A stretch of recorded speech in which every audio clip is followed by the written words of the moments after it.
खुलुमबाय आङो सिबिरानि ब्रह्म एसबी बड' निउज चेनेलाव नोंथांमोनखौ आरोबावहाय बरायनानै लाबाय जाय बिथांमोना सानसेयारि खौरां नायनो मोजां मोनो बिथांमोना आंनि बे एसबी बड' निउज चेनेलखौ साबस्क्राइब खालामनानै लानो हागोन मानो होननानै बुङोबा बे चेनेलनि गेजेरजोंनो जोङो सानफ्रोमबो सानसेयारि खौरांखौ फोसावो राजखान्थि समाजखान्थि आरो गुबुन आयदानि सायाव जोङो बे चेनेलनि गेजेरजों थार खौरांखौ फोसावो नोंथाङा जुदि खौरां नायनो मोजां मोनोबा बे चेनेलखौ साबस्क्राइब खालामनानै लानो हागोन।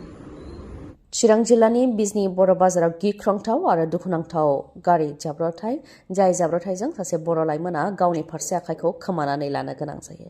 फोरमायथिनो गोनांदि थांनाय साननैसो सान सिगां फोसावनाय मेट्रिक आनजादनि रिजाल्टआव फार्स्ट डिभिजनाव उथ्रिसार जानो हादोंमोन लाइमोना जायनि खुसिजों बा बेनि खुसिजोंनो लाइमोना गावनि बिबैनो मिस्टि लानानै थांदोंमोन बर' बाजार नामजायफारा गामियाव बिबैनो मिस्टि लानानै थांबाय थानाय समावनो लामायाव गारिनि जाब्रबथायजों मोगा-मोगि जानो गोनां जादों जायनि जाहोनाव फारसे आखाइखौ खोमानानै लानो गोनां जादों। मटर साइकेल आरो कारनि गेजेरावनो जाब्रबथाया जानो मोन्दों जायजों बे दुखुनांथाव जाथाया जानो मोन्दों। दिनैनिफ्राय जागायबाय बावखुंग्रि फोरबोआ 13थि बावखुंग्रि फोरबोआ दिनैनिफ्राय सानथामनि हाबाफारिजों जागायबाय। 12, 13 आरो 14 बे सानथामनि हाबाफारिजों रंगिना संगिनायै क'क्राझार सहरनि साखाथियाव थानाय हरिनागुरियाव थानाय बावखुंग्रि हाजोआव 13थि बावखुंग्रि फोरबोखौ खुंनाया दिनैनिफ्राय जागायबाय। गोदो-गोदाय आजै-आजौमोननि समनिफ्रायनो बैसागु फोरबो सफैनायनि सिगां संक्रान्ति सानाव बावखुंग्रि हाजोखौ गाखोयोमोन आरो गोबाङानो बेनि सायाव फोथायनाय दङ आरो बे फोथायनायखौ लानानैनो लोब सुबुंफ्रा बावखुंग्रि हाजोखौ गाखोहैयो आरो बेनिफ्रायनो रंजालि बैसागो फोरबोखौ बरायो। देग्लायबो 13थि बावखुंग्रि फोरबोआव लोब सुबुंफोर थांनायखौ नुनो मोननाय जादों।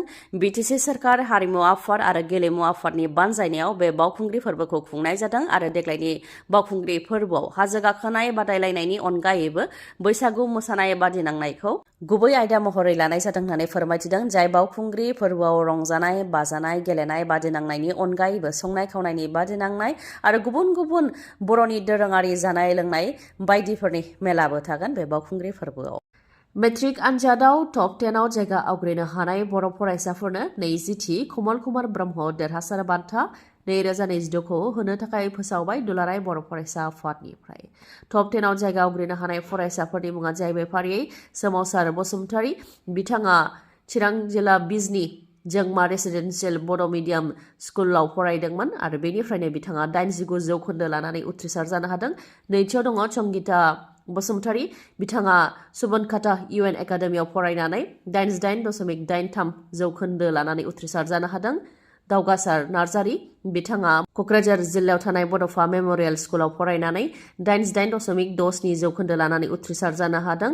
ब्रैथियाव दङ चिरां जिल्ला बिजनीनि जोंमा रेसिडेन्सियेल बर' मिडियाम स्कुलनिफ्राय दीपा रानी बसुमतारी आरो चिरां जिल्लानिनो गुरुदेव ब्रह्म बर्डिं स्कुल निफ्राय सोरांसा बसुमतारी बिथांमोनहा 88.33 जौखोन्दो लानानै उथ्रिसार जानो हादों। बाथियाव दङ अदालगुरिनि सुजुमा मुसाहारि बिथाङा नावकाता UN एकाडेमिनिफ्राय 88.17 जौखोन्दो लानानै उथ्रिसार जानो हादों।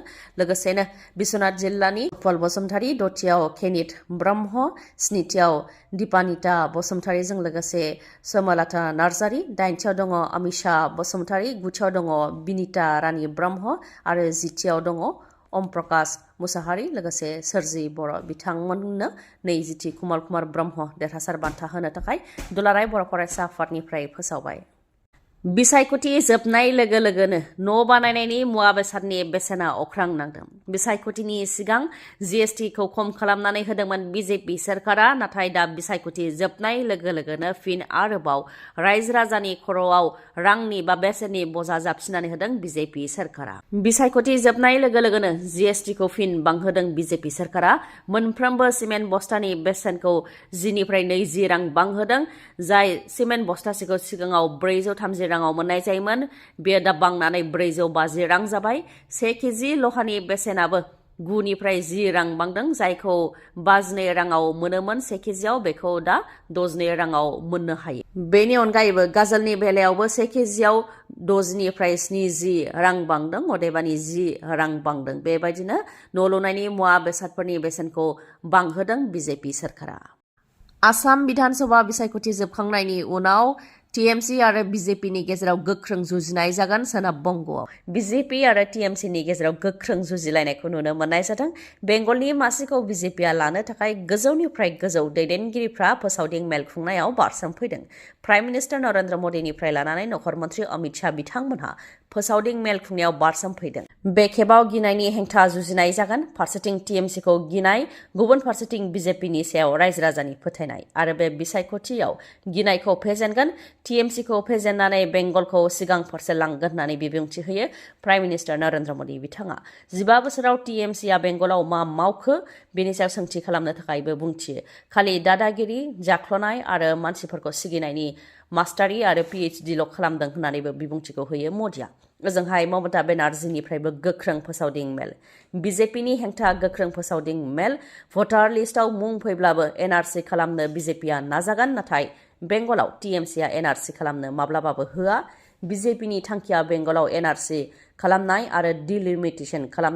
आरो डिलिमिटेसन खालामनानै बेंगलखौ मोनथाम थुख्रायाव बोखावनाय, नाथाय बेखौ TMCआ माब्लाबाबो जानो होआ होननानै बुंथियो। आसाम बिधानसभा बिसायख'थियाव ओनसोलनि भटारजों BJPआ देरहानो हायैखौ मिथिनानै UPनिफ्राय 50,000 नंखाय भटार ट्रेनजों लाबोनायखौ खौरां मोन्दों होननानैबो फोरमायथियो। बेंगलनि सिमायावबो रां आरो मानसि सोफैदों। जों बेनि हेंथा सिमाफ्राव गोख्रों जानो नांगोन होननानै बुंथियो ममता बेनार्जी बिथाङा। फोरमायथिनो गोनांदि फैगौ 23 आरो 29 एप्रिलाव बेंगलाव बिधानसभा बिसायख'थिनि भट होनाया जागोन। गासै 294 बिधानसभा बियाबनि थाखाय भट होनाय जागोन आरो काउन्टिंआ 4 मेआवनो जागोन। गारि जाब्रबथाय खालामनायनि उनाव खारखुमानानै दङ सासे सुबुङा। मुङा मनजय सोरगियारि। सनितपुर जिल्लानि गरमारा माद्रिबिल गामिनि थागिबि मनजय सोरगियारि बिथाङा बे समाव खारखुमानानै दङ होननानै अजद फोरमायथिदों। फोरमायथिनाय बायदिब्ला थांनाय 9 एप्रिल खालिनो सासे मानसिखौ गारिजों सौख्लायनानै जिउ फोजोबदोंमोन। बेनि उनावनो खारखुमानानै दङ मनजय सोरगियारिया होननानै फोरमायथिदों। बेनिखायनो सोरबाफोर मनजय सोरगियारिखौ नुसनबायोबा जाहाथे नखरनि सोद्रोमाफोरनो खौरां हरो, बेनि थाखाय खावलायहरदों। खौरां हरनो थाखाय जानबुं नाम्बारा 7896832223। नैबे जानबुं नाम्बाराव खौरां हरनो थाखाय खावलायहरदों। गसाइगावनिफ्राय सासे उन्दै हिन्जावसाखौ मुस्लिम धोरोमनि सासे सेंग्राया लांखारनायखौ लानानै गसाइगावआव मैयानि सानाव दुंहाव थासारि। लांखार जानाय उन्दै हिन्जावसाखौ जाहाथे नागिरनानै थाबैनो लाबोयो, बेनि थाखाय साबकाटा पुलिस आउटपस्टनि लांगोनायाव लामा होबथानानै गोख्रोङै खुद्रिदों आरो उन्दै हिन्जावसाखौ जाहाथे थाबैनो नागिरनानै न'सिम लाबोफिनो, बेनि थाखाय गोख्रों दाबि खालामदों। फोरमायथिनाय बायदिब्ला थांनाय 9 एप्रिलनिफ्रायनो गोमानानै दङ भमराबिलनि सासे हिन्दु हिन्जावसाया। सासे मुस्लिम सेंग्राया लांखारदों होननानै अजदखौ होयो आरो बे जाथायखौ लानानै नागिरनो थाखाय पुलिसनोबो अजद होफैनाय जादोंमोन, नाथाय पुलिसआ दिनैसिमबो बेनि सायाव गोख्रों राहा लायाखै। दिनैसिमबो उन्दै हिन्जावसाखौ नागिरनानै होफैनो हायाखै होननानै गोख्रोङै खुद्रियो। बेनिखायनो जाहाथे उन्दै हिन्जावसाखौ थाबैनो नागिरनानै लाबोयो आरो दायनिगिरिखौ गोख्रों साजा होयो, बेनि थाखाय दुलाराय आसाम बाङालि फेडारेसनजों लोगोसे आक्रासु, बजरं दल बायदि बायदि आफादफोरा थुबुर जानानै पुलिसनि हेंथा गोख्रों खुद्रियो। बांसिन जाखांबायना? जाखांबाय। ओमफ्राय दा माबायदि नुखो? सिगां मोजां नुदों, मोजां नुजोब्बायना? सिगांथ' नुवाखैमोन ना? नुवाखै आं इसेबो दासो। नों दा माबायदि मोनदों बेखौ खिन्थाबाय। मोजां सान्थियाव। दाथ' नुजोब्बायना? सिगांथ' नुदोंना नुवाखैमोन ना? दानि नोंसिनि महरखौ नुवाखै। दा नुबाय। मोननैबोथ' नुवामोन ना? नोंसिनि महरखौ दा नुजोब्बाय। दाथ' मोजां नुबायना? ओमफ्राय दा नोंथांनियावबो मेगननि जेंना जादों नामा? जुदि नोंथांनियाव मेगननि जेंना जादोंब्ला नोंथाङा बङाइगावआव थानाय आइ हस्पिटालाव थांनानै मेगनखौ आनजाद नायनो हागोन। गुबुन गुबुन मेगननि जेंनाखौ फाहामनो हानायनि राहा दङ बङाइगावनि आइ हस्पिटालाव। लोगोसेनो मेगनाव जालामा खोबनायखौ फेक' कम्पिउटार मेसिननि गेजेरजों अपारेसन खालामनो हानायनि राहा दङ। बेनि अनगायैबो गुबुन गुबुन जेंनाफोरखौ नायनो हागोन आरो फाहामथाय लानो हागोन बङाइगावनि आइ हस्पिटालनिफ्राय। बे हस्पिटालाव नोंथांमोनहा गुबुन गुबुन डक्टरफोरखौ मोननो हागोन, जेरै डक्टर आशराफुल आलम, डक्टर मेघाली शर्मा आरो डक्टर रुमि दास। बिथांमोनजों नोंथांमोनहा लोगो हमनानै गाव गावनि मेगननि जेंनाखौ फोरमायथिनो हागोन आरो आनजाद नायनो हागोन। थावनिया जाहैबाय लवार आसाम हस्पिटालनि उल्था दिगाव आरो बास स्टेन्डनि साखाथियाव। फोनांजाबनो थाखाय 6900949900 बे जानबुं नाम्बारावबो नोंथांमोनहा सुलाद लाहरनो हागोन। गोजोन्थों। खौरांखौ जोबजासे खोनासंनायनि थाखाय गोजोन्थों। उननि समाव आरोबाव जों बेबायदिनो लोगो मोनफिनबावगोन।